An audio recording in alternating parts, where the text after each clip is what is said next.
అర్హులైన వారికి కొత్త పెన్షన్ ఇవ్వాలని ఆమ్ ఆద్మీ పార్టీ జయశంకర్ భూపాలపల్లి జిల్లా కన్వీనర్ నాగుల అరవింద్ డిమాండ్ చేశారు.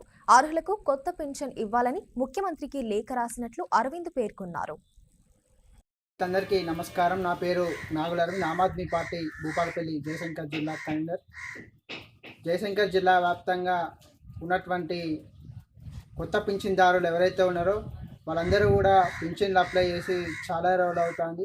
ఉదాహరణకు 2018 నుంచి మొదలు పెడితే ఈ సంవత్సరం 2025 వరకు చాలామంది కొత్త పింఛన్ల కోసం అప్లై చేయడం జరిగింది. వితంతు పింఛన్ కావచ్చు, వికలాంగుల పింఛన్ కావచ్చు, వృద్ధాప్య పింఛన్ కావచ్చు, ఇతర పింఛన్లకు అందరూ కూడా అప్లికేషన్స్ ఆయా గ్రామాల్లో పెట్టుకోవడం జరిగింది. అయినప్పటికీ కూడా గడిచినటువంటి ప్రభుత్వం కావచ్చు, ఇప్పుడున్నటువంటి ప్రభుత్వం కావచ్చు, మరి కొత్త పింఛన్లు ఇవ్వడంలో జోక్యం జరుగుతూ ఉంది.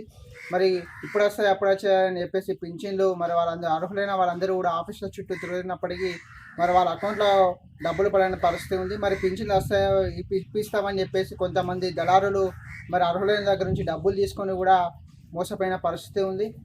ముఖ్యమంత్రి గారు వెంటనే స్పందించి మరి కొత్త పింఛన్లు అప్లై ఇవ్వాలని చెప్పేసి మేము డిమాండ్ చేసి ఈరోజు ముఖ్యమంత్రి గారికి లేఖను స్పీడ్ పోస్ట్ ద్వారా పంపించడం జరిగింది. ముఖ్యమంత్రి గారి లేఖను స్పందిస్తూ వెంటనే మరి భూపాలపల్లి జయశంకర్ జిల్లా వ్యాప్తంగా ఉన్నటువంటి కొత్తగా పింఛన్లు అయితే ఎవరైతే అప్లై చేసుకున్నారో వారందరికీ కూడా తక్షణమే పింఛన్లు వచ్చే విధంగా చర్యలు చేపట్టాలని ముఖ్యమంత్రి గారిని కోరుతా ఉన్నాం.